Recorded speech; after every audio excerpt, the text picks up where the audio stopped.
A pergunta que eu tenho é o seguinte, eu escrevi, tá, gente, para eu não perder nada aqui.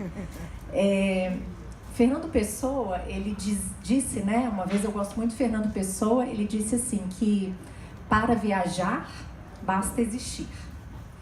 E eu estava pensando nisso hoje, porque ontem eu comecei a folhear o livro que a Babi deixou para mim com a dedicatória, e eu estava pensando nisso assim, e eu me atreveria a mudar um pouco essa frase, coitado, né? Ele deve estar lá, vai revirar no túmulo agora, né, gente? Mas assim, que para existir, basta viajar. Porque eu acho que quando a gente viaja, a gente existe mais. Assim, eu acho que as coisas se tornam mais incríveis, as pessoas se tornam mais bonitas. Eu acho que a gente tem um olhar estrangeiro quando a gente está viajando que é diferente, né? Então, eu queria saber, assim, a gente se torna mais cuidadoso. E o seu livro é sobre viagens, né? Então, eu queria saber, você também sentiu isso? E como é que você vê esse lance do olhar do viajante quando a gente está em algum lugar diferente? Legal. Bom, primeiro eu queria agradecer a presença de todo mundo aí. Obrigado mesmo. Um momento super importante. Na verdade, eu nunca imaginei que isso aconteceria, mas eu acho que viajar é isso, né? Assim, costumo dizer que quando a gente faz um sonho, por exemplo, de ir pra Disney, a gente nunca pensa que pode chover, o sorvete vai acabar na nossa vez, que no brinquedo que a gente queria ir pode estar estragado e que você vai pegar a fila para ir conseguir chegar no brinquedo, né? Então, acho que assim, a metáfora da viagem é muito parecida com a vida e eu acho que ela tem muito para ensinar para que a gente, né, assim, a gente se permite arriscar, a gente se permite se frustrar na viagem, mas quando a gente traz todos esses aprendizados para o dia a dia, tudo fica mais difícil, né, mais doloroso, mas quando a gente está fora, no lugar estrangeiro, é tudo bem, né? Tudo bem alguém furar a fila, tudo bem o brinquedo não tá na hora, tudo bem o sorvete acabar na nossa hora, mas aí quando a gente vem para nossa realidade, não, tudo tem que acontecer como a gente acha que tem que acontecer. Então acho que a vulnerabilidade, né, usando uma palavrinha aí que tá um pouco na moda, mas eu gosto bastante, usando essa, assim, estar no lugar estrangeiro, a gente se coloca muito mais humano, eu acho. Porque você vai ficar mais atento para ouvir, você vai ficar mais interessado em observar. E aí eu tento buscar um pouco do que a viagem traz para ser melhor quando eu volto da viagem. Acho que é um pouco isso, assim. Eu queria me dar esse livro. Eu tenho um negócio que eu li aqui que eu adorei, gente. Peraí, vou copiar. Lê pra gente.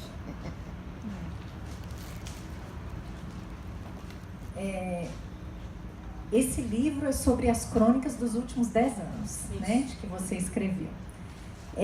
A escrita faz parte do seu propósito de vida, certo? Essa palavra também, né, gente, propósito tá bem na moda hoje, né? Vulnerabilidade, propósito. E a gente tem muito falado hoje sobre descobrir o propósito, descubra seu propósito, encontre seu propósito, tem livros sobre propósito, né? Pessoas que eu admiro, Cortella, fala muito sobre a obra, o propósito. E você coloca isso, eu acho, nessa página que eu vou ler, tá, gente? Um trechinho aqui. Spoiler. Há 1 ano eu decidia pela vivência de uma nova outra vida. Não foi pelo dinheiro, pelo status, pela glória ou pela reputação. Foi pelos meus valores, talentos e paixões, pela busca de um trabalho realizado pelo fim em si mesmo, que me preencha de sentido e faça a diferença. Hoje é dia de comemorar. Feliz aniversário, coragem. Que possamos juntas caminhar por nossas escolhas, fiéis aos nossos múltiplos eus. Eu, você, né, em dezembro de 2012. Que legal. Você sabia que você escreveu? Oh, não. Tem certeza.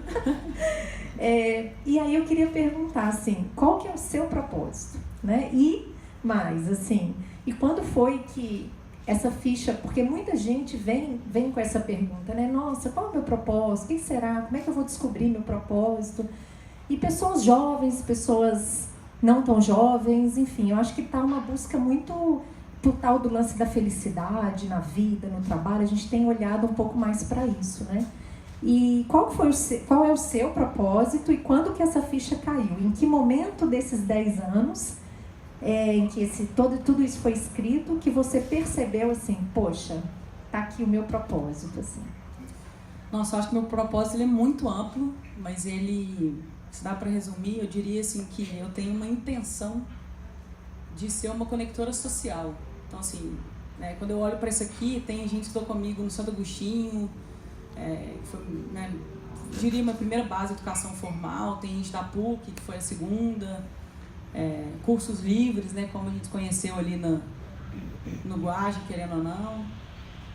Então, assim, se eu pudesse conectar todas as pessoas que estão aqui, daria essa rede mesmo social, né? Então, são diversas crenças, diversas formações, pessoas que trazem uma representatividade que me completa bastante e que me empodera nesse exercício de tentar julgar menos e de tentar aceitar mais o outro, assim. Então, quando eu viajo, eu busco encontrar essas pessoas diferentes para me tornar melhor, mas como que eu vivo esse propósito de continuar sendo melhor conectando essas pessoas, assim, como que a gente se torna melhor ao conectar essa rede via social.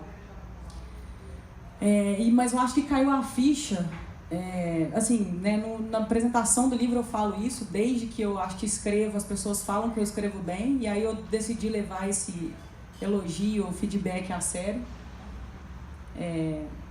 E aí, assim, querer ser uma conectora, né, uma pessoa que conecta socialmente uma pessoa a outra, me fez enxergar que eu tenho um dom, né, falando em talentos e dons, da comunicação.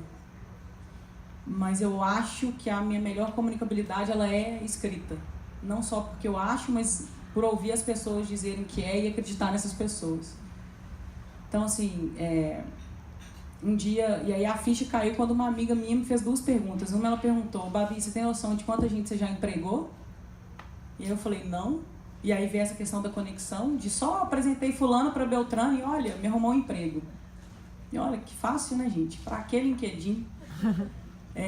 E aí depois outra amiga minha falou, por que você não escreve um livro? Assim, tudo que você traz, tudo que você escreve, faz as pessoas refletirem em algum ponto bem importante, assim. Então, por que não sair desse círculo dos amigos e fazer algo maior?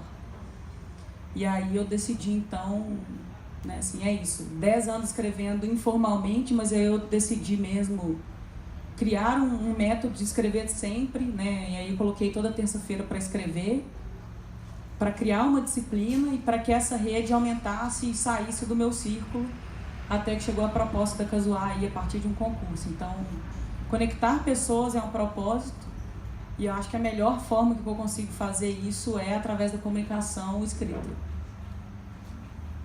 O significado de coragem, em latim, é agir com o coração. Então, acho que é isso, assim. Eu acho que é se ouvir, se respeitar, e coração, acho que, né, amar até tá ali, assim. Uma amiga minha fala muito que quando a gente se escuta é a voz de Deus, né? Então, acho que quando a gente silencia e se escuta, acho que essa força, essa coragem, se agir com o coração vem de um ser maior que fala, vai que o caminho é esse. E aí, por isso que eu coloquei assim, né, a questão do sem medo é um pouco isso, assim. Não é que o medo não existe, é que a coragem ela é maior de fato, assim. Você sabe que você está ancorado num ser superior aí que vai estar tudo certo. E qual dessas experiências aqui te deu mais medo? Já Puts. que coragem não é a ausência de medo, né? Exato. Coragem é você seguir apesar do medo. Então, a gente tá dor de barriga enorme, mas você vai lá e faz. O que te deu? Pode dar um spoiler, né, gente? Pode? Mais um, né? Mais um. Eu acho que foi uma experiência aí que está no livro, que é da viagem no deserto do Saara, né? Só, eventualmente, para quem não sabe, eu morei 1 ano e meio no norte da África, um país muçulmano. Putz, essa experiência eu acho que foi a mais corajosa ever. Que é um pouco perigoso também, viu, Lu? Porque às vezes eu acho que, não morri lá, não vou morrer mais.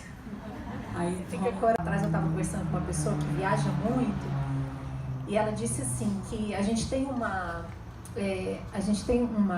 crença, né, de achar que as experiências mais significativas da gente, ou as pessoas mais significativas, são aquelas que têm mais tempo, né? Então, assim, às vezes a gente tem mais tempo de convivência, ou a gente vive uma experiência por mais tempo, e ela, de uma certa forma, é a mais significativa. E aí essa pessoa que viaja muito, ela me trouxe muito isso, assim, nem sempre a significância tem a ver com o tempo, né? Às vezes você encontra uma pessoa, por exemplo, 5 minutos e você tem uma experiência, uma conexão com essa pessoa muito profunda, né? Então, na verdade, o significado e as experiências e as pessoas significativas da nossa vida, elas são muito ou do tempo ou da intensidade daquela vivência, assim. Então, nessas vivências todas, assim, que pessoa que nesse período aí de 10 anos, além da sua mãe, né? Mas assim, que pessoa que foi vento, você traz isso, né? Numa parte do livro, assim, experiências que são como vento, assim, né? Que vão e vêm muito rápido.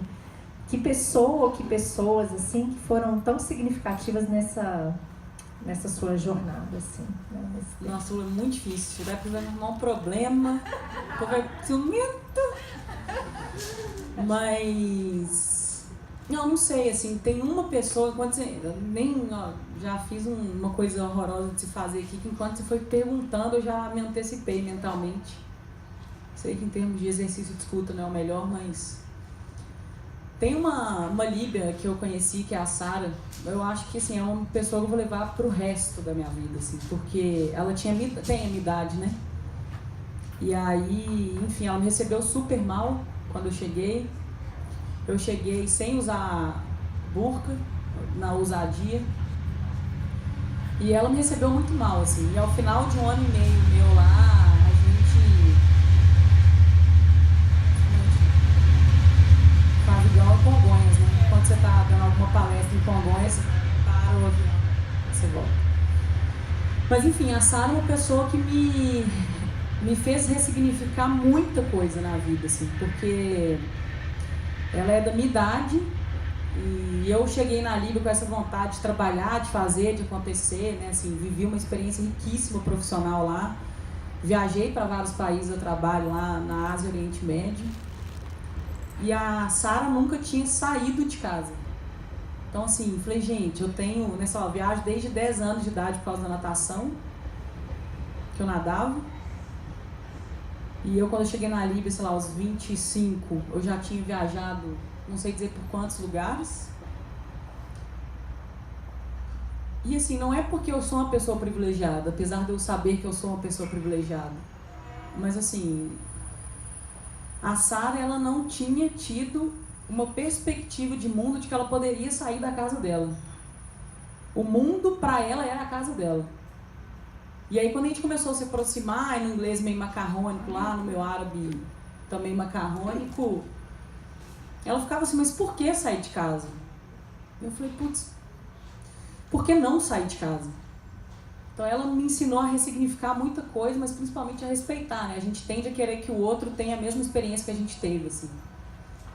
E a Sara, ela aparece algumas vezes no livro, porque além dela ter me feito ressignificar muitas coisas na vida, por ela ser feliz, mesmo indo, né, da casa para a mesquita, da mesquita para casa, nunca ter tido nenhuma das experiências que eu tive, quaisquer que sejam, dançar, namorar, beber, assim, nada, absolutamente nada, ela parecia não ter nenhum conflito em relação a propósito, a felicidade, né, assim, ela estava muito tranquila muito entregue à vida que ela veio viver, assim. E depois, quando ela volta numa parte ruim, é de um dos bombardeios que a Líbia sofreu na Guerra Civil.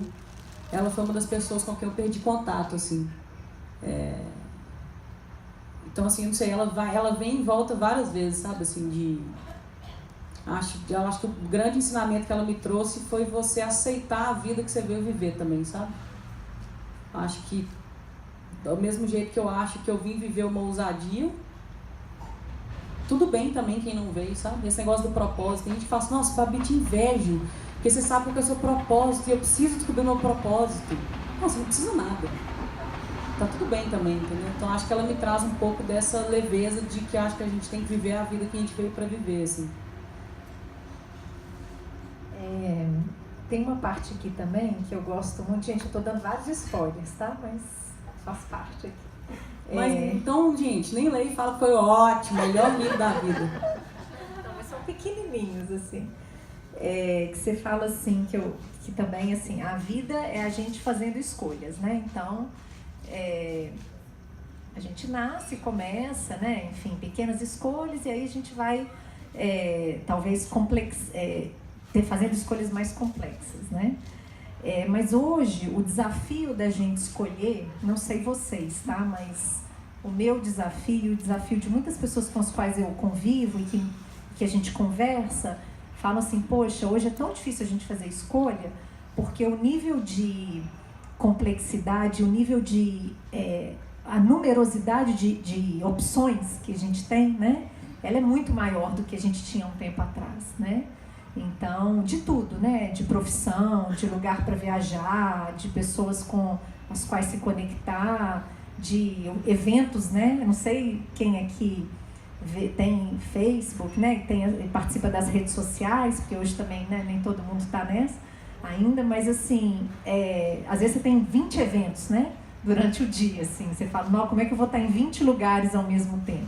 Então, a gente precisa cada vez mais fazer escolhas, e cada vez mais as escolhas são mais difíceis, né? Porque o número de possibilidades é maior. E se eu abro mão, se antes eu abria mão de uma coisa, hoje eu abro mão de dezenas de outras coisas. E você, como empreendedora, né? E aí trazendo um pouco também para o seu trabalho, e como uma pessoa que inspira várias pessoas, e eu acho que isso esse propósito seu, você já vive ele, de conectora de pessoas e de mentora de pessoas. O que você diz para essas pessoas que precisam fazer escolhas, mas que sentem essa mesma paralisia, assim, de tipo assim, putz, vou perder, vou fazer aqui, mas vou perder outras 500 possibilidades, né? E aí, como é que é isso para você? Porque você fez também várias escolhas durante esse tempo da sua vida. O que você fala para essas pessoas? Nossa, Luiz, é muito, muito o meu momento agora, assim, que... né, esse marca-livro aí que vocês estão recebendo junto com o livro que traz o nome Paxe, né, que é PAXE, é a minha atual empresa e é exatamente uma abreviação de paradoxo da escolha, né? Gente, não sabia. Sincronicidades. Mas o paradoxo da escolha, da abreviação do nome da minha empresa, vem desse livro do Schwartz, que chama Paradoxo da Escolha. Ele não, na verdade, ele não tem em português, mas... enfim, tem um TED dele que já tem tradução simultânea em português, que é bom, que Schwartz, Paradoxo da Escolha, eu realmente recomendo. 14 minutos vai salvar 10 anos de vida aí. De terapia, certamente. E o Schwartz, ele fala muito isso, assim, que quanto mais opção você tem, menos você escolhe, quanto menos você escolhe, mais ansiedade você gera. E por que não a gente vive na era da ansiedade, né? Então, assim, se alguém me traz essa dúvida de o que eu escolho, acho que a primeira reflexão é voltar na sua essência, dos seus valores, do que é inegociável você perder. E hoje a gente acha que tem um dilema muito diferente, que além de você ter muitas possibilidades, a gente vive num mundo muito e cada vez mais materialista. E quanto mais você quer ter, menos você tem e menos você é. Então, quando as pessoas vão tomar decisões, elas só, de um modo geral, só pensam no que elas perdem do ponto de vista do material, né? Vou deixar de consumir naqueles lugares, vou deixar de me encontrar com aquelas pessoas que têm um consumo que eu não vou conseguir mais. E essa perda social, ela é muito significativa para a nossa sociedade. E aí eu falo, bom, sim, várias pessoas vão deixar de estar na sua vida se você tomar essa escolha, mas também quem tiver que estar, vai estar independentemente das suas escolhas, vai te apoiar até o fim, assim. Então, todas as escolhas que eu fiz, eu acho que até por isso, o povo assim, você não arrepende, não, né? Você tá rica, diretora, você... eu falei, cara, mas isso pra mim não é valor. Assim, eu sei que eu poderia estar em vários lugares, eu sei que eu poderia ter várias coisas, mas não é isso que eu valorizo, não é pra isso que eu vim, entendeu? Então, eu acho que assim, não é fácil tomar esse tipo de decisão, porque as escolhas mais profundas, eu acho, essenciais nossas, elas vão exigir da gente romper com pessoas, porque o outro pode não estar pronto para as nossas escolhas. Mas, de novo, se você silencia, se escuta, né? Entende que a coragem, ouvir com o coração é a voz de Deus e é o seu caminho, segue o seu caminho e vai. Vai ser difícil, você vai ter que abrir mão, você vai ter que mudar a sua vida, você vai ter que mudar os seus relacionamentos. Mas as pessoas que forem para ficar, vão ficar independentemente da dor dessa escolha, né? Então, acho que é sempre assim, silencia, volta, rever seus valores e o que é inegociável. Porque eu acho também que uma vez que você começa a tomar decisões por tudo, menos aquilo que você acredita, essa conta um dia vai chegar, entendeu?